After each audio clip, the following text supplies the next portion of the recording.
Russia's defense ministry has announced significant tactical advancement in its ongoing conflict with Ukraine, claiming the capture of 3 additional villages across the Zaporizhzhia and Dnipropetrovsk Oblast. These territorial gains, according to Moscow, were achieved by units of the Vostok Group of Forces, which reportedly pushed forward under intense firefights. The ministry further declared the destruction of several Ukrainian command posts and artillery positions, asserting that these strikes have degraded Kyiv's operational capabilities in the region. These claims of incremental gains follow earlier, more dramatic announcements from Russian officials who spoke of major breakthroughs along the front lines. One of the most significant of these earlier claims was the alleged encirclement of over 10,500 Ukrainian troops near key strategic points, while independent verifications of these numbers remains challenging. The assertion itself points to a concerted Russian effort to trap and eliminate large formations of Ukrainian soldiers. Another critical development reported by Moscow is the seizure of control over the Oskol River crossing, a location of considerable strategic importance. Control of this crossing could potentially facilitate further Russian advances and complicate Ukrainian logistical and defensive operations in the area. The intensity of the fighting is not limited to these newly claimed territories. The frontline cities of Pokrovsk, located in the Donetsk Oblast, has become a focal point of the conflict. Ukraine's general staff reported on October 26 that approximately 200 Russian troops had managed to enter the city. Pokrovsk has been the scene of relentless and brutal combat for months, with both sides committing significant resources to its control. It is widely regarded as one of the most challenging and perilous sectors of the entire front. Russian forces have recently intensified their assault on Pokrovsk, deploying a substantial number of personnel in an attempt to dislodge Ukrainian defenders and force a withdrawal.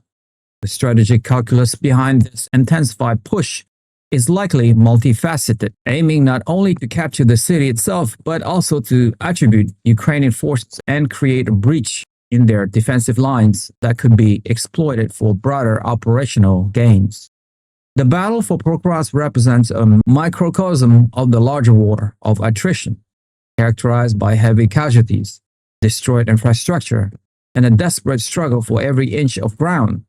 The situation in and around the city remains fluid and highly volatile, with both sides aware that its eventual fate could have significant implications for the direction of the conflict in the Donetsk region. The human cost of this protracted battle is immense, with civilians caught in the crossfire and soldiers on both sides enduring grueling and perilous conditions. The internal community continues to watch the developments in Pokrovsk with grave concern, as the city has become a symbol of the brutal and unrelenting nature of the war. In a move that has sent shockwave across the international community, Russia has conducted a successful test of its nuclear-powered cruise missile, the Burevestnik. This weapon, known to NATO by its designation SSC X Skyfall, is purported to possess an unlimited range, a capability that, if true, will represent a paradigm shift in strategic weapons technology. Russian President Vladimir Putin, appearing in camouflage fatigues, lauded the test as a monumental achievement, declaring the missile invincible to any defense systems. The test flight itself was a remarkable display of endurance, reportedly lasting 15 hours and covering a distance of over 14,000 kilometers. The implications of such a weapon are profound, as it could theoretically hold any target on the globe at risk, bypassing existing missile defense architectures through unpredictable flight path and its ability to loiter for extended periods before striking. The Burevestnik's nuclear propulsion systems, while enabling its extraordinary range, has also earned it is the ominous moniker of a flying Chernobyl among critics who raise serious concerns about the potential for environmental contamination in the event of a malfunction or accident during flight. The Kremlin's messaging around the test has been deliberately assertive. Dmitry Medvedev, a prominent Russian political figure, extended congratulations to all Russia's friends, a statement that many international analysts have interpreted as a thinly veiled suggestion that Moscow might be willing to share this advanced technology with its allies. Such a proliferation of nuclear-powered missile technology would dramatically alter the global security landscape, potentially empowering other nations and creating new and unpredictable threats. The development and testing of the Burevestnik are a clear indicator of Russia's continued investment in asymmetric military capability designed to counter the technological and numerical superiority of Western powers, particularly the United States. It is a stark reminder that the era of great power competition is not only ongoing, but is also being fueled by rapid and potentially destabilizing technological advancement. The Burevestnik represents a significant challenge to existing arms control frameworks and strategic stability, forcing a reassessment of deterrence and defense posture in capitals around the world. The successful test is not merely a technical demonstration. It is a powerful political statement, signaling Russia's determination to assert its status as a major military power and its willingness to challenge the established international order. The successful test of the Burevestnik's missile has drawn a sharp and immediate rebuke from the United States.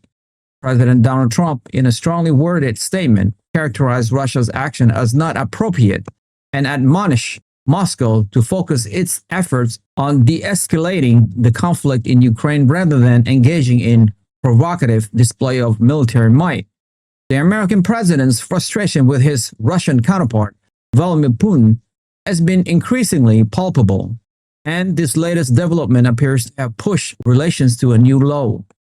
In a significant diplomatic move, President Trump has suspended all future talks with Russia, conditioning their resumptions on Moscow's agreement to a verifiable and comprehensive peace deal to end the war in Ukraine.